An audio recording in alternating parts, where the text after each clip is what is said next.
Bonjour les petits explorateurs. Aujourd'hui, on part pour une aventure incroyable à la découverte d'un secret super bien gardé de la nature. Vous êtes prêts? Alors, en route? Regardez, voici nos amis les arbres. En automne, ils perdent leurs feuilles colorées. Brrr, ça veut dire que l'hiver arrive et qu'il va faire très, très froid. Le soleil, là-haut, a l'air un peu fatigué, il bâille déjà. Il va se montrer moins souvent. Et quand il fait froid, nous, on met des gros pulls, des bonnets et des moufles pour ne pas attraper froid. Mais les animaux, comment font-ils? Certains ont une super astuce, un pouvoir magique. Ils hibernent. Hiberner, qu'est-ce que ça veut dire? C'est un mot un peu bizarre, n'est-ce pas? Imaginez que c'est comme faire une très longue sieste qui dure tout l'hiver. Les animaux trouvent un petit coin douillet, bien à l'abri, et hop, ils s'endorment pour des semaines et des semaines. Pendant ce long dodo, leur cœur bat tout doucement. Comme une petite horloge au ralenti, et ils respirent aussi très lentement pour ne pas utiliser trop d'énergie. C'est comme s'ils mettaient leur corps en mode pause. Allez, allons rencontrer quelques champions de la sieste. Toc, toc, toc, qui se cache ici? C'est Martin le Loir. Avant l'hiver, Martin est un grand gourmand. Il mange plein de noisettes, de fruits et de graines. Il fait des réserves pour devenir tout rond, comme une petite boule de poil.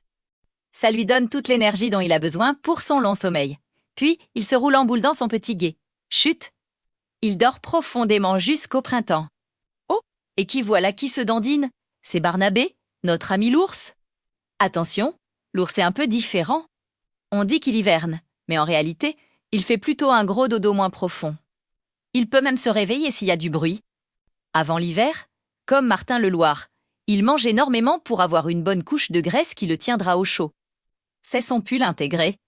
Il trouve une grotte ou une tanière confortable et s'y installe pour passer l'hiver au calme. Parfois, la maman ours a même ses bébés pendant ce grand repos. Et sous la terre, qui trouvons-nous? C'est Ginette la marmotte, elle est la reine de l'hibernation. Elle creuse un terrier super profond avec plein de tunnels et une petite chambre bien douillée de tapis et d'herbes sèches.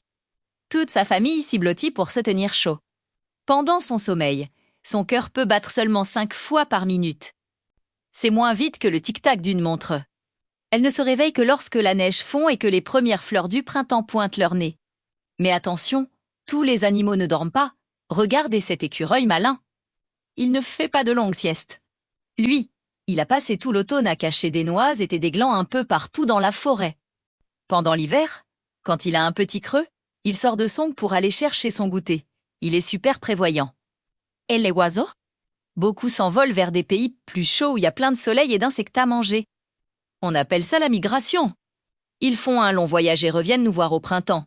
Alors, quand le printemps revient, que se passe-t-il? Le soleil se réveille, il est en pleine forme et il réchauffe la terre.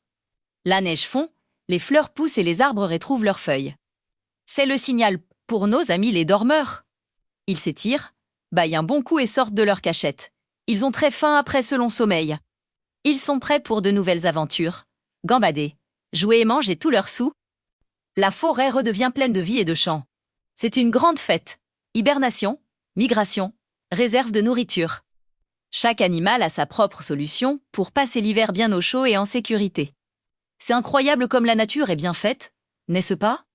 Chaque créature, grande ou petite, a son secret pour s'adapter aux saisons. Ouah, c'est magique. Mais c'est de la science.